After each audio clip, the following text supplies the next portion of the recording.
Hi there, it's Tammy here, and in this short video I'm going to be talking about why I personally don't recommend and don't program the SkiErg during pregnancy, unless of course you're say an athlete that competes in Nordic skiing.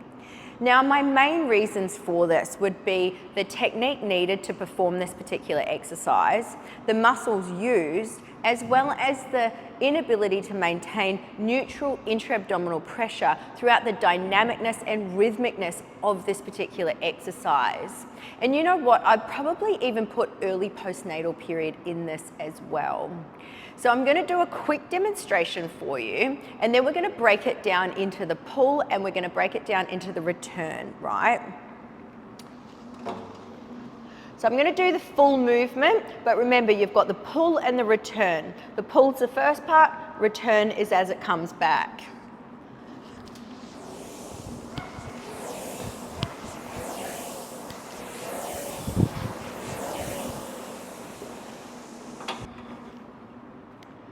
So as you can see, the pull part of this movement involves a lot of forward flexion, which is essentially like a crunch, and it also involves a lot of lat. Now, my main reason why I don't love a lot of forward flexion, which is like a crunch during pregnancy, is what it does to the rectus abdominis, or your six pack. So typically what it will do is it will shorten the abdominals and almost separate them or push them apart. And what that is going to do is exacerbate your abdominal separation. Now, the reason why I don't like a heavy lat dominance or the heavy lat dominance of this particular movement is because over the years I've found that women find it very, very difficult to maintain neutral intra-abdominal pressure throughout a lat pull down, even when it's controlled. So I have adjustments that I need to make, and I'm always very hands-on with this particular movement during pregnancy.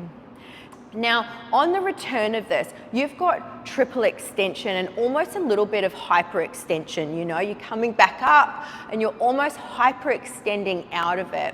What that's going to do is it's going to cause your abdominals to peak or dome, right? So the ability to maintain neutral intra-abdominal pressure as you come up into that extension is going to be very difficult. Then of course you've got the dynamicness and the rhythmicness of this movement. So trying to control your breathing. I mean, you can see that I'm almost struggling to talk after being on here, and I'm pretty fit, I'd like to think.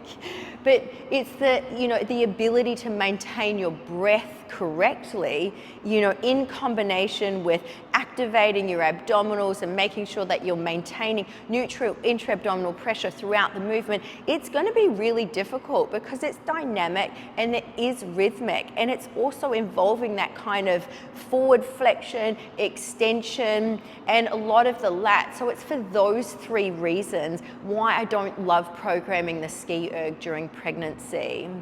Now, in my eyes, you have to think of these pieces of equipment or these tools as tools to elicit a specific response from your body. Now, you almost want to think in energy systems, right? So what energy system are you trying to target, and what tool are you going to use in order to target that?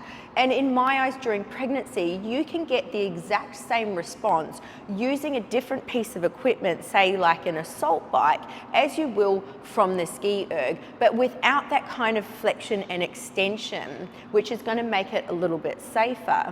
So you can totally break it down and think about, what are you trying to get out of this particular exercise? What are you trying to elicit from this person's body by using this particular piece of equipment? Can I use a different piece of equipment that's safer, doesn't involve those particular movement patterns, but gets the same response?